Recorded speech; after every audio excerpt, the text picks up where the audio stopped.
is a carbon offset project. Maak ons die boer se einddoel bietjie nader aan.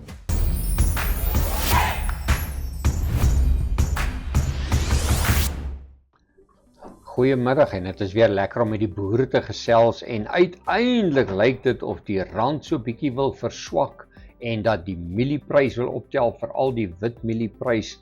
Ek weet nie of dit al die spanning is rondom die Midde-Ooste wat dit kan laat veroorsaak nie, maar kyk net hierdie watervalformasie van 3720 in een ry het die prys geval na baie naby aan 3120. Dit is omtrent 'n R600 daling, amper dag na dag het dit net bly val en hierdie waterformasie begin nou uiteindelik lyk of hy bietjie momentum na boontoe kry, maar ongelukkig sal dit eers gebeur bo hierdie 21 dae bewegende gemiddelde laat ons kan sien dat die momentum na boontoe wil beweeg.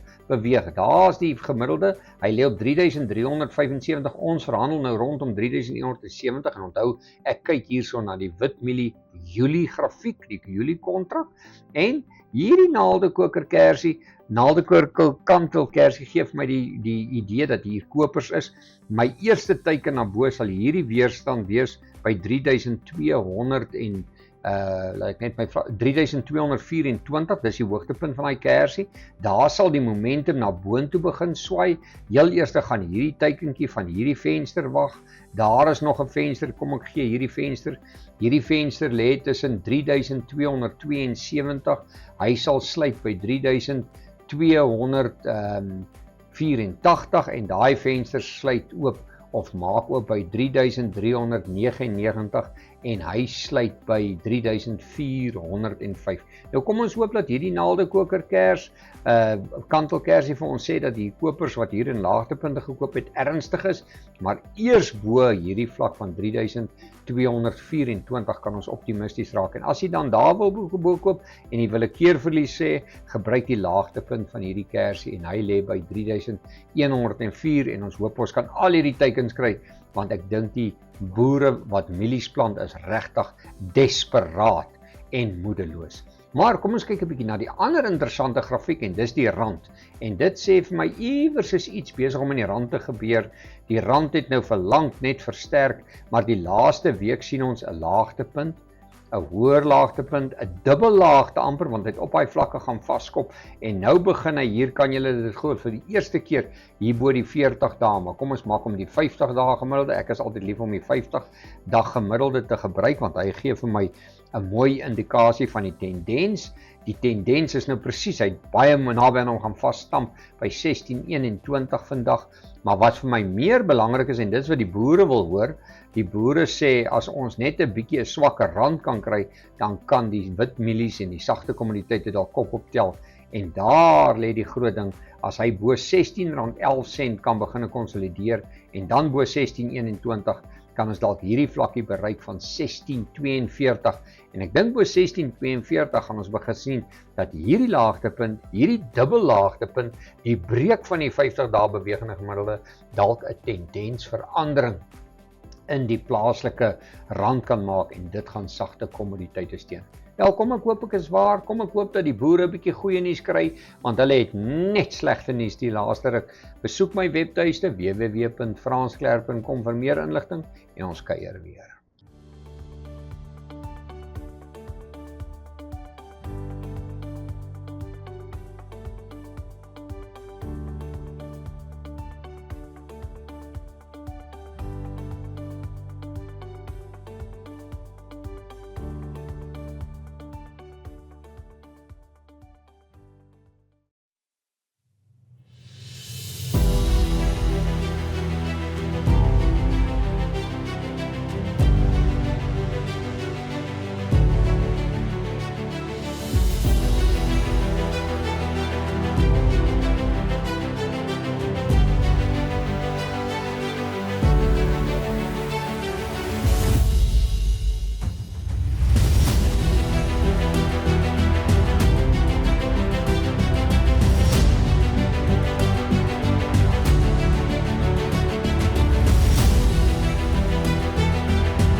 More than 90,000 hectares of irreplaceable grasslands will now be conserved as part of South Africa's first large-scale verified soil carbon project, and one of the world's first that is applying for a specific methodology at this scale. Joining me today, Peter Botha from the Endangered Wildlife Trust. Peter, thank you very much. We have spoken to you before. Lovely to have you in the studio once again. Where exactly is this project? Lisa, the project spans, or is called the Drakensberg Carbon Project, and it spans an area of over 90,000 hectares, spanning from Dullstroom in the north, all along the Drakensberg escarpment through KZN, and down into the Eastern Cape as far as Graafrenet in the south, basically bordering the Drakensberg escarpment.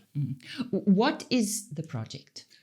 The project is a carbon offset project that is registered under Verra, a carbon standards organization. And the original aim was to generate soil carbon credits through the improvement of veld management, and then creating those credits that we can offset into the South African carbon system and trading them in South Africa as local carbon tax credits for the industry that has got a necessity to invest in those credits. You mentioned it's an important milestone. Why? Yes. For South Africa and globally, it is a huge milestone. This specific methodology, VM26 under Verra, has only had 2 other projects globally that has managed to actually sequester carbon and get to the point of issuance.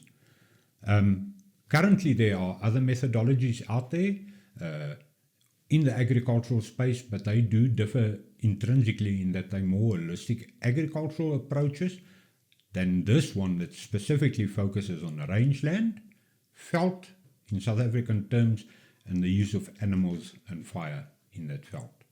But what does it practically mean for the farmer? Practically for a farmer, the huge opportunity here is that with your concurrent management and the implementation of improved veld husbandry, you sitting on an asset that you can now start considering as a beneficial income stream, improving that asset. So previously, if you were a farmer out there and you wanted to go down the route of veld improvement, you were out on your own. You did it for the benefit only in terms of production of your animal system that you had. There was no other benefit. In this project, the biggest benefit now, or one of the big benefits, is the carbon credits that you're actually sequestering and putting in the soil that can be converted to carbon credits to be sold. So what has this project achieved so far? Okay, so in 2025, last year, end of November, mid-November, we had the first official issuance. It was a 4-year lead-up period to get to that point. No carbon credit project is a fly-by-night project. It is a lot of data, a lot of monitoring, a lot of soil sampling and interpretation of that. We in November had then the issuance of the credits. So we've got the certificate of the credits that has been issued by Verra and sitting in their register. But to turn those credits into funds or money, they need to be requested from Verra out of their register and then transferred into a country where the trade is going to happen, into that register or the company doing the trading. Because ultimately those credits end up at the industrial buyer, possibly, that wants to offset it. So he would like that certificate to follow the whole path and enter his system. And in December, by the day before Christmas, on the 24th of December, we had the last checks physically paid into farmers' bank accounts. Happy farmers. Happy farmers, a lot of them, or all of them, actually had extremely good Christmas, I can tell you. Absolutely. Why is it so important for South African agriculture as such? For South African agriculture and agriculture globally, and I don't want to only single out South Africa here, but the challenges that we as farmers are facing, whether you're a farmer in the UK, in the US, or in the Far East, I've had the privilege of traveling all over and meeting up with these farmers. Their intrinsic challenges are exactly the same as what we've got here on the ground. The benefit in some of the first world countries is they've got subsidies, but we know now also that the plug on those subsidies are also being pulled, as we can see through the demonstrations in Europe. So for the farmer, the biggest opportunity here is using a system that benefits me on several fronts. The biggest benefit that you can get, and which we've got the data coming from Australia, where they've been doing it for some time, is your production levels in terms of kilogram of protein produced per hectare, your wool quality, the quantity of wool being produced per hectare, actually far exceeds that what you previously managed to do. Subsequent to that, with a carbon credit, you've got another layer of income that you can actually generate out of simply doing your day-to-day farming practice. So it's in the same principle as having a bed and breakfast on the farm or farm tourist industry. It's competing with those as an income asset. But the biggest benefit here is you increasing your production levels to the point where you can actually now consider, instead of acquiring extra land to up your productivity, you can up productivity on the existing land, equivalent to acquiring more land. Peter, you're hanging a carrot here now for our farmers. So what opportunities are there for farmers at the moment? Okay, so the biggest opportunity out there is to consider where you are, for instance, in your fodder flow process on your farm, your marketing system, whether you're in a ox marketing system, stoorlam, as we call it in Afrikaans, lamproduksiestelsels, whatever system you are in, consider where you are, how they fit into your fodder flow in your farm, and how you start using your rangeland at the farm for benefiting those. But then adding to that, something like high density grazing, holistic grazing, time management grazing, any of these new processes or new systems actually buys directly into what the ideals of the project is, looking at supporting soil carbon. But the biggest benefit for us as a conservation organization is in biodiversity in there and climate resilience. Every farmer currently in South Africa, if you're sitting in the Eastern Cape down to George Mossel Bay, you would be happy if you were in the system, because production you possibly could have maintained at a slightly higher level than the neighbor who has not implemented this resilience. So it's a matter of harvesting during the good years to give you that resilience in the bad years that's to come. And that keeps us on the farm and keeps us relevant in the market as well. Are farmers informed well enough about this? Are enough farmers aware of it? I think farmers find themselves at the moment in a bit of a squeeze, because there's several organizations, there's several companies out there that has started taking on the approach of carbon offsetting as a tool in farms. And that tool is based on something that's called nature-based solutions, or NBS solutions, where we take what the government, the environment does at its best, optimizing that. And that's basically the core message here, is optimizing what the environment should do naturally and capitalizing on that. So farmers get a lot of diverse messages out there, and I don't think that the homework necessary in deciding what the benefit is for me and who do I align my benefit with. Is it the benefit that I feel I'm benefiting the greater society, my biodiversity on my farm, the environment on my farm? These are key takeaways that you need to consider at the end of the day, because we've only got one opportunity to create a living legacy on your farm. And most farmers, 99% of them, in the back of their mind, the reason they're farming is to leave that living legacy, that continuation in perpetuity. So in closing, leave us with a few thoughts. If I can, my biggest take-home message is that the biggest benefit is good veld management already stores carbon. Intrinsically, you have only got to fine tweak it. keep in mind that a carbon project requires additionality. So it is going to require of you to take a next step.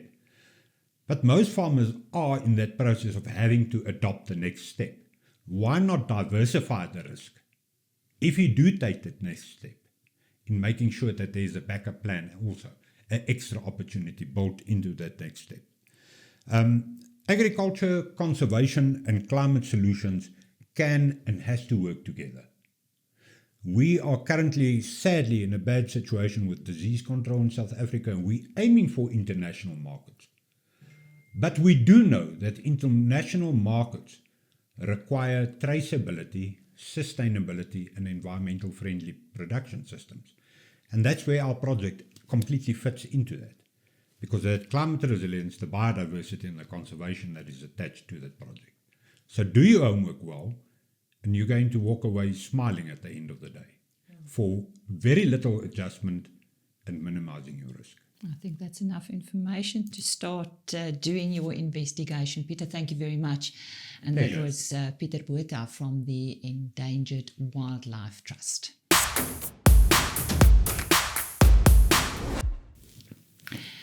Ons gesels vandag oor die baie gewilde Lamb Champs met Inay Bester. Sy is die projekkoördineerder van hierdie kompetisie. Inay, die hoeveelste jaar is wat Lamb Champs nou al plaasvind? Ons is nou al in ons 5de jaar. So baie langer as wat ons al gedink het ons gaan wees, maar baie geseënd om hier te kan wees. Die eintlike rede hoekom ek met jou gesels vandag is om uit te vind wat die voordele van Lamb Champs is vir die produsent. Ons weet dit is goed vir die bedryf. Ons weet dit is goed om, soos hulle in Engels sal sê, om skaapvleis op die map te plaas. Maar hoekom die produsent? Hoekom dink jy? Ag wel, toe ons aanvanklik dit begin het, was dit regtig vir ons om die produsent en die verbruiker nader aan mekaar te kry. Regtig vir die ou wat in die stad bly, te sien wie is hierdie boer wat my vleis maak. Hoe lyk sy familie? Waarmee boer hy? Hoe doen hy dit? En dit het vir ons regtig waarde gedoen. Die boer wat ook weer van die plaas afkom, van die platteland afkom en net weer te doen gehad het met hierdie ouens. En so het dit groter geword. Natuurlik het ons uitstekende borgers soos Pick n Pay wat die vleis in die winkels kry. Maar soveel keer sien ons dat dit vir die boer nie noodwendig die uiteinde was nie. Vir Jason wat 2 jaar terug gewen het, hy het so uitstekend van die plaas af verkoop dat hy vir Pick n Pay gesê het, hoor, ek kan nie vir jou voorsien nie. So dit het regtig vir ons 'n ding geword, is hoe maak ons die boer se einddoel bietjie nader aan hom. So as hy direk van die plaas af verkoop, hy maak sy prys wonderlik. As dit vir hom is net om sy plaas groter te maak, op die einde van die dag het ons gewerk rondom die boere. Maar die kern daarvan is om die boer nader aan die verbruiker te kry. Dit moet front of mind wees vir 'n verbruiker as hulle staan daar voor die vleis om te gaan, hier is hoender, hier is bees, hier is lam. O ja, ek weet wie hierdie boer is, of ek was nou die dag by Lamb Champs gewees, al is dit nie dalk daai boer se nie, maar ek onthou wat is lamsvleis en wat beteken dit vir boere. So dit is hoekom dit meer 'n beweging geword het in homself, as net 'n event geword of 'n kompetisie word. Hoe die belangstelling gegroei oor die jare, as jy nou dink aan die eerste paar inskrywings en waar staan julle nou al? Kyk, daarvoor dink ek is ons die dankbaarste. En dit wys ons dat dit regtig waarde vir die boere bring. Die belangstelling met boere, as die een kompetisie klaar is, vra hulle al klaar, wanneer is die volgende en wanneer is volgende jaar sinne? Ons het hierdie jaar al 3 ons kompetisies het ons oopgemaak, 1 Februarie, en Bloemfontein sinne is reeds vol, en die res van hulle is al meer as helfte vol, en dit wys jou net, ek ons nog nie 'n maand oop nie, en hoe vinnig ons dit vol gemaak het. Daar's boere wat my kontak sê, luister, ek gaan nie voor my rekenaar wees, maar asseblief maak seker jy hou vir my plekkie oop, want ek weet dit gaan vol wees. Wat is die kriteria? Wie kan inskryf? So, ons het dit regtig nie te streng gemaak nie. Dit gaan oor dat jy moet 'n boer wees. Jy moet 'n boer wees wat boer met skape. Of dit nou is waarmee jy primêr boer en of dit is iets wat jy nou maar aan die kant gedoen het, van baie keer is daar boere wat hulle het nou maar net skape en hulle wil dit uitbrei, maar hulle weet nie eintlik hoe nie, en dit is ook grootendeels hoekom hulle by Lamb Champs inskakel. Hulle gesels met ander boere en vind uit van verskillende rasse. So die kriteria is regtig net, jy moet 'n boer wees, op 'n plaas wees en jy moet jou lam tot by Pretoria of waar die kompetisie is kan bring. Wat van opkomende of klein boere wat byvoorbeeld nou nie 'n plaas het nie, maar hy boer met skape? So ons het ouens wat hy het 'n plaas iewers ter, maar hy bly eintlik in die stad en hy boer nog steeds met skape. Jy's nog steeds 'n boer. So jy kan nog steeds daarvoor inskryf. Ons het baie ouens wat op kleiner plotte of so inskryf. Weereens, dit gaan vir hulle om te kan netwerk met ander boere daaroor en sien wat is in die mark, hoe brei ek my boerdery uit. So dis 'n gelyke kans vir almal. Dit is 'n gelyke kans vir almal. Waar en wanneer? Jy sê nou Bloemfontein en dan nog 2 ander geleenthede. Waar is daai 2? So die eerste ene is Pretoria, is 25 Julie. Is by Harlequins hier in Pretoria. Dis waar ons begin het ons eerste jaar. Ons gaan weer terug soontoe hierdie jaar. En daar gaan 110 boere wees wat teen mekaar deelneem. Dan daarna gaan ons Bloemfontein toe, vir die eerste keer in Bloemfontein, 29 Augustus. Dit is daar by Bloem se stadion. So lekker, ons gaan die dag ook eindig, daar gaan lekker rugby wees daai dag, so daai dag gaan rondom sport wees omtrent. En dan gaan ons weer Boland toe, daar in die Parel na Boland Landbou Skool toe. En dit is die 24 September braaidag, selfs wat ons laas jaar gedoen het. Almal het gesê dit werk so lekker in die Kaap om op braaidag soontoe te gaan. Hulle doen nie te veel daar nie en wat is lekkerder om 'n lamb champs te hê op braaidag. Nou goed, as ek nou vir die ene in die Wes-Kaap wil inskryf, moet ek van die Wes-Kaap af kom. Dit maak nie saak nie. Ek kan inskryf waar daar 'n opening nog vir my is en jy sê dis nou net die Harlequins ene en die Boland landbou. Dis al waar daar nog plek is. Maar almal moet spring. Almal moet spring. So Bloem het natuurlik die vinnigste vol geraak waar ons baie opgewonde is. Want ons was by Ryds gewees en toe die jaar daarna was ons Parys toe gewees, wat ons elke keer bietjie nader aan Bloem beweeg. So ek sien regtig baie uit daarvoor, maar ja, dit is net Pretoria en Boland wat daar plekkies oor is. Daar's nie meer so baie oor nie. Maar ja. Goed, inskrywings, hoe werk dit? Jy gaan na www.lambchamps.co.za. Daar's 'n aanlyn vorm wat jy invul. Dis al jou nodige inligting wat ons nodig het om vas te vang en te verifieer dat jy werklik 'n boer is. Die rede hoekom ons so sê, ons het al vorige jare gehad ouens wat inskryf wat lammers aankoop, ouens wat 'n spitmaatskappy het of iets soos dit en hulle verstaan nie noodwendig waar dit gaan nie. Hierdie gaan oor om die boer voor te sit. So dis hoekom ons sê ons al daai inligting nodig het net om te verifieer dat daar is werklik 'n plaas van waar af hierdie kom en geskiedenis agter dit. En is daar sluitingsdatums? Alles is op die webtuiste? So daar's nog nie 'n sluitingsdatum nie, omdat ons gaan totdat dit vol is. Ons voorsien dat ons binnekort vol sal wees. Ja. So almal moet inskryf so gou as baie vinnig. Hulle moet spring. En baie dankie en baie sterkte met vanjaar se pogings, maar ek weet julle doen uitstekend. En dankie vir dit wat julle vir die boer doen. Nog dankie. Dankie, dis lekker vir my om hier te kan wees en ons sien regtig uit na hierdie jaar se Lamb Champs. Nou ja, dit gaan alles oor Lamb Champs. Ek dink nie ek het nodig om te verduidelik. Baie gewild elke jaar en Bester wat vandag met ons gesels het en onthou daardie webtuiste lambchamps.co.za.